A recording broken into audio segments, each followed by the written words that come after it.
Quando o senhor ordenou padre, como que foi, se pudéssemos resumir um pouco a vida de padre? O senhor foi superior dos escalabirianos e disse que toda a vida do senhor também como padre sempre foi uma vida de muita missão, não é? Como que foi? Bom, eu vivi em Roma 2 anos como padre estudante. Certo. Aí quando eu terminei os meus estudos, o meu destino, minha destinação era a África do Sul, a missão. Olha. Mas como precisava de padre para trabalhar na formação no Brasil, aí 1 mês antes de eu ir para a África do Sul, o superior-geral me chamou e disse: olha, Algacir, você não vai mais para a missão da África e vai para o Brasil. Feliz da vida por também voltar para minha terra. Sim. Dali para frente, trabalhei 8 anos como formador em seminário, e do seminário, o que é hoje o superior-geral da congregação, trabalhava em Santiago do Chile, com projeto de migração na Conferência Episcopal do Chile e em projetos próprios do carisma da congregação.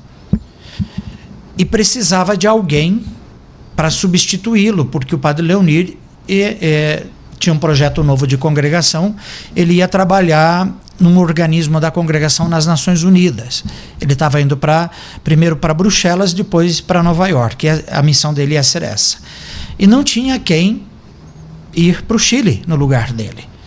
E nós estávamos numa reunião das 3 direções na época, provinciais, as 3 direções reunidas, e não saía um nome.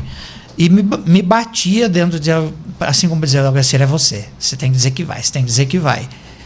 E eu estava já na direção como coordenador dos seminários da formação dos escalabrinianos. Enfim, voltamos para a reunião, falei, gente, vou eu. Aí foi aquele negócio, né? Dizer, Algacir, mas e você é reitor de um seminário, está coordenando a formação, lá é totalmente outra coisa. Falei, vou eu. Não tem ninguém, vou eu. E fui eu. E aí cheguei no Chile e fui descobrir também o que era ser missionário, de fato, numa realidade totalmente diferente. Melhor escola para minha vida de missionário, para o meu sacerdócio que eu recebi foi lá.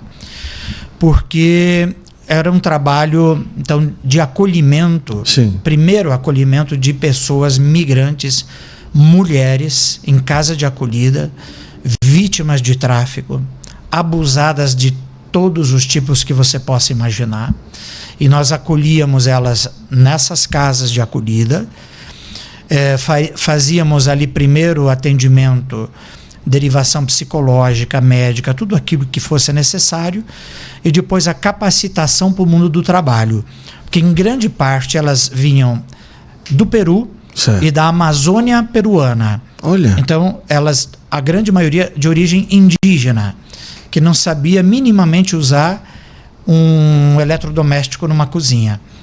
Então, a gente tinha um curso de 1 semana, 10 dias, de como usar uma máquina de lavar roupa, um ferro de passar roupa, usar uma batedeira, né, um fogão a gás, como arrumar uma cama, enfim, o básico do básico. No momento que elas terminavam esse curso, então a gente tinha aquilo que falava o projeto de inserção no mundo do trabalho. Vinham as pessoas que precisavam de... lá no Chile se fala assessoras da casa, em vez de dizer empregada doméstica, né? Assessoras del hogar. Aí vinham, faziam a entrevista, vinham o perfil da pessoa que precisavam, ofereciam um salário, as meninas, as senhoras, viam se aquele salário era bom para elas, né? Enfim, e ali se fazia o contrato de trabalho. Nós tínhamos um acordo com o Estado chileno que quem saísse de lá com o contrato de trabalho assinado pelo empregador e pela pessoa que ia trabalhar, a gente mandava para a seção de migração de imigrantes, e a pessoa recebia já o documento de permanência no Chile mediante contrato de trabalho. Então já estava regularizado. Isso evitava um monte de problema de exploração no mundo do trabalho. Sim. Já estava legal. Tinha direito à saúde, já tinha direito à educação, já abria as portas da cidadania. Esse trabalho eu fiz no Chile por 6 anos. E ali, como eu digo, eu estava num organismo da Conferência Episcopal, que era a Coordenação Nacional da Pastoral da Mobilidade Humana, que não era só migração, mas era refúgio, Sim. gente do mar, apostolado do mar, circenses, ciganos. Olha né? só. Todo o conceito de mobilidade humana, né? Que exige ou que demanda um acompanhamento pastoral específico. Por exemplo, o circo, gente do circo. Como é que vai fazer uma catequese? Você está aqui um mês, 15 dias Batizado, lá, primeira Eucaristia. Eucaristia, crisma, matrimônio, batizados, né? Então a gente tinha os catequistas circenses. Olha só. A gente preparava eles e dava o roteiro da catequese. E aonde eles iam formando. Quando eles voltavam para Santiago, a gente fazia, numa sessão do circo, os sacramentos no picadeiro. No picadeiro. Olha só. Aí vinha o bispo, fazia lá as crismas, se tinha casamento, né? Fazia o fechamento, aí inaugurava a nova turma, eles saíam. Assim os ciganos também, né? Então era um projeto de evangelização próprio, apropriado para a demanda. Assim, os marinheiros, a gente do mar, o pessoal que vive da pesca, né? Não pode regularmente frequentar uma comunidade. Como é que vai ter a formação católica cristã? E se a gente não acompanha, eles estão fora de tudo. Então, esse olhar... Então, o mundo da migração é isso também. Olha que coisa. O mundo do refúgio é isso também. Agora, por exemplo, essas mulheres que vinham ali da Amazônia peruana, vinham do Peru, não necessariamente elas eram católicas. E ali era uma instituição católica que acolhia essas mulheres, fazia todo o trabalho que o senhor acabou de narrar aqui. E aqui a gente pensa na importância de uma presença católica que sempre vai ser um desejo de evangelização, mas nesse caso aqui um primeiro desejo de acolhimento.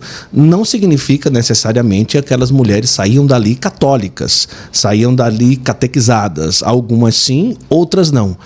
Mas a presença católica para o acolhimento era um trabalho extremamente efetivo ali.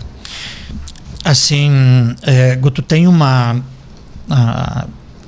Aqui nós descemos nos Atos dos Apóstolos para falar disso, né? A caridade, a caridade da nossa igreja, a caridade da identidade do batizado católico, né?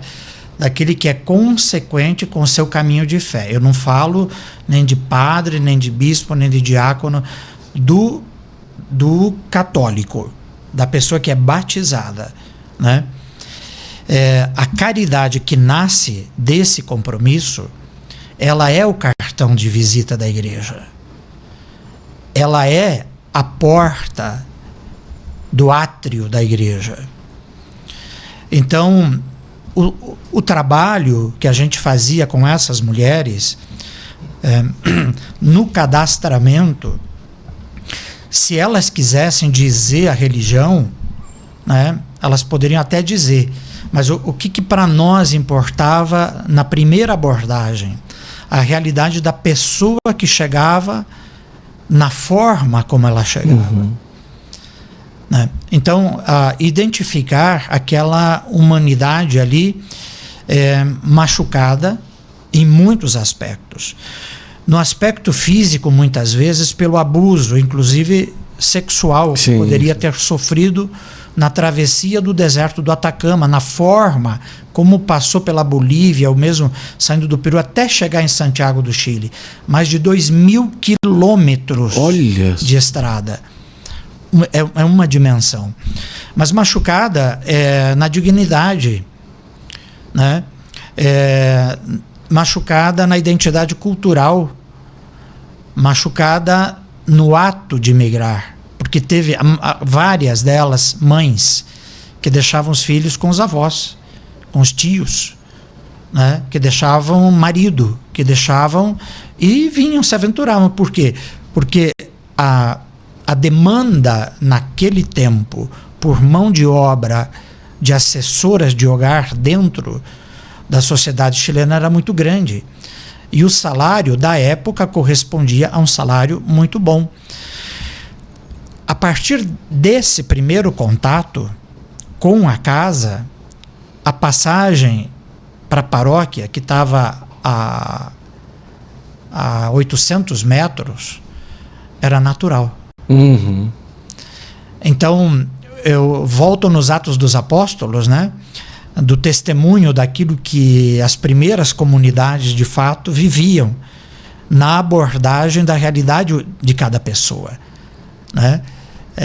São Pedro, quando ele sai de Jerusalém depois de Pentecostes, e que ele vai também ao encontro de comunidades não formadas originalmente por judeus, mas já gente que veio do mundo pagão para os judeus, ele volta, e aquele conflito que está acontecendo, né, de ter que circuncisar, não circuncisar para batizar, tudo, ele volta e ele diz: irmãos, né, eu começo a perceber, de fato percebo que Deus não faz acepção de pessoas.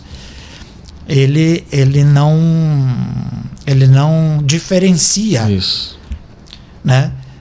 E essa abertura do acolhimento para todos,